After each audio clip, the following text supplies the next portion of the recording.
स्त्रियों की एक अपनी ही दुनिया है, कभी उलझती है तो कभी सुलझती है, पर अनवरत चलती ही जाती है, बिना रुके बिना थके, प्रकृति जैसे। इन्हीं लाइंस पर आधारित आज की कहानी का शीर्षक है पिता की सीख। तो आइए सुनते हैं। रोशनी का विवाह हुआ और वह अपने पति और सास ससुर के साथ अपने ससुराल में रहने लगी। कुछ दिनों बाद रोशनी को आभास होने लगा कि उसकी सास पुराने ख्यालों की है और उससे सामंजस्य बैठाना मुश्किल है। रोशनी और उसकी सास का रोज ही झगड़ा होने लगा। इसी प्रकार दिन, हफ्ते, महीने और एक साल बीत गया। ना तो सास टीका टिप्पणी करना बंद करती और ना रोशनी जवाब देना। परिस्थितियां और खराब होने लगी।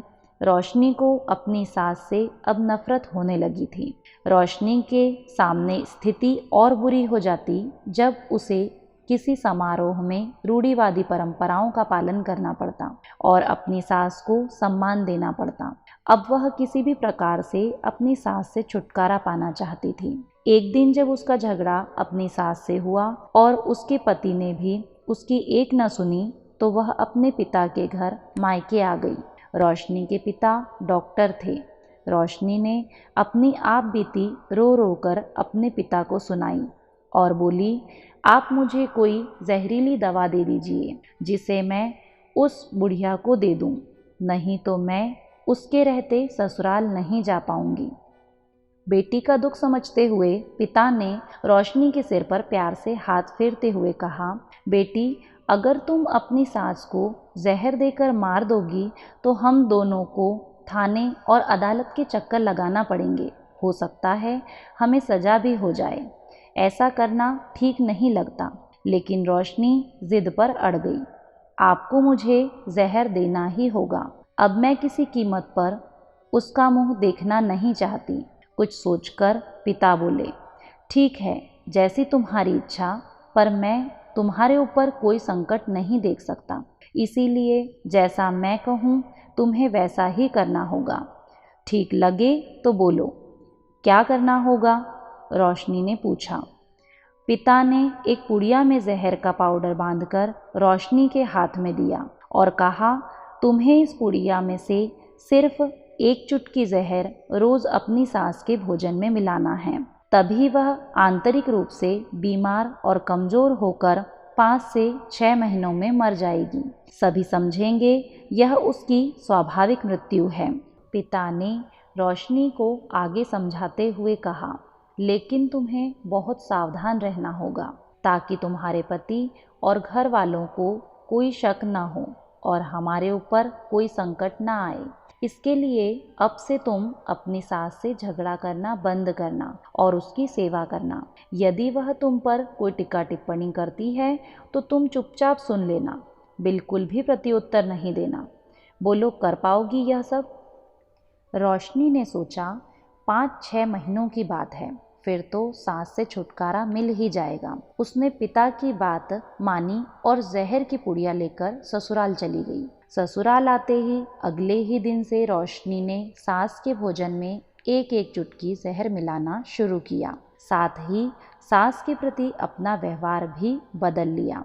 अब वह सास के कुछ भी कहे का जवाब नहीं देती और मुस्कुराकर उसे सुन लेती। रोज सास के पैर दबाती और उसकी हर बात का ध्यान रखती। सास से पूछ पूछ कर उसकी पसंद का खाना बनाती और उसकी हर आज्ञा का पालन करती।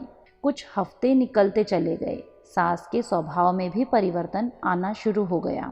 बहू की ओर से अपने बोल का प्रत्युत्तर न पाकर उसके ताने अब कम हो चले थे, बल्कि अब तो वह अपनी बहू को आशीर्वाद भी देने लगी थी। अब तक 4 महीने बीत चुके थे।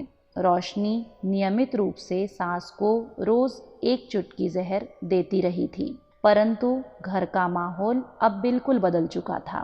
सास बहू का झगड़ा देखते देखते खत्म हो गया था।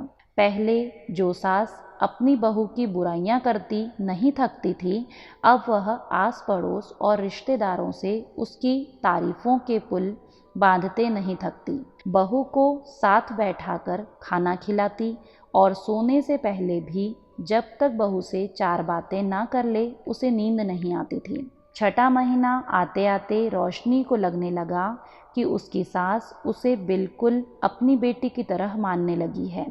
उसे भी अपनी सास में माँ की छवि नज़र आने लगी थी।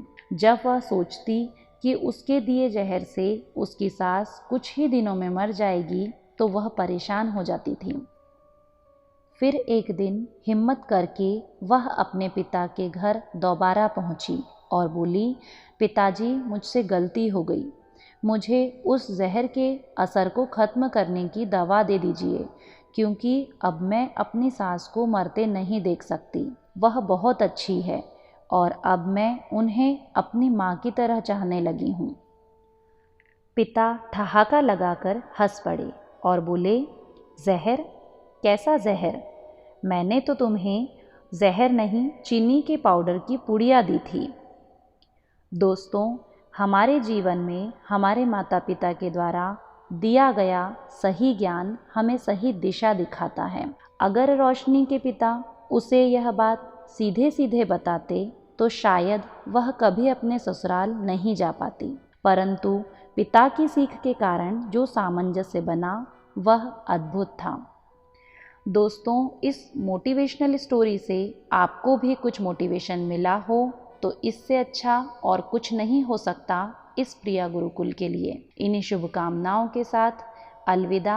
हम फिर मिलेंगे किसी नई मोटिवेशनल स्टोरी के साथ जो आपके जीवन को बदलने की ताकत रखती हो। धन्यवाद।